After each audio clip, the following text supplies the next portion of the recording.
Om Namah Shivaya. Je m'appelle Xavier. À 27 ans, j'ai rencontré un sage indien à une époque où je n'avais jamais entendu parler du mot yoga. Je ne savais même pas placer l'Inde sur une carte. Cette rencontre a transformé ma vie. Ma conscience s'est modifiée, la conscience de moi-même, la conscience des autres, la conscience du monde. Ça n'a pas été brutal, mais ça a été assez profond. Et depuis cette rencontre, eh bien, j'ai reçu une sadhana, c'est-à-dire une mise en pratique.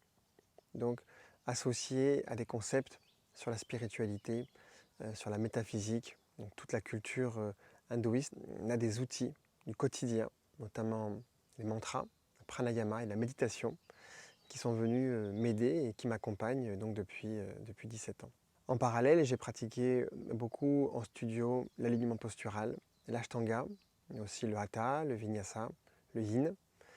C'est surtout l'alignement postural qui m'a fait comprendre mon corps, m'a fait comprendre l'intérêt des postures, comment pratiquer les postures et quand on ne peut pas arriver à pratiquer parfaitement la posture, quel est le chemin, quelle est la direction, quelle est l'intention, où placer la conscience pendant les postures, comment respirer. J'ai eu ensuite l'envie de suivre une formation de professeur de yoga. J'ai choisi une formation plutôt à l'indienne. Je me suis formé à l'ashram de Shivananda, qui était un grand sage du siècle dernier. Dans cette formation, j'ai approfondi les postures, donc les salutations au soleil, mais aussi les asanas de base du hatha. Il y avait également beaucoup de méditation, beaucoup de mantras et de temps d'échange.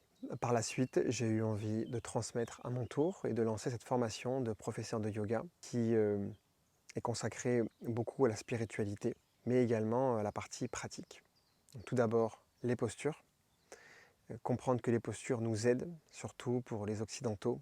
On a besoin de pratiquer, on a besoin de faire circuler l'énergie, on a besoin de purifier le corps et on a besoin de se préparer pour les étapes supérieures. Donc ensuite, dans la formation, il y aura beaucoup de pranayama et de la méditation. Donc c'est une formation qui allie la spiritualité sur un plan conceptuel et intellectuel, les clés de compréhension. Qu'est-ce que c'est que le yoga ?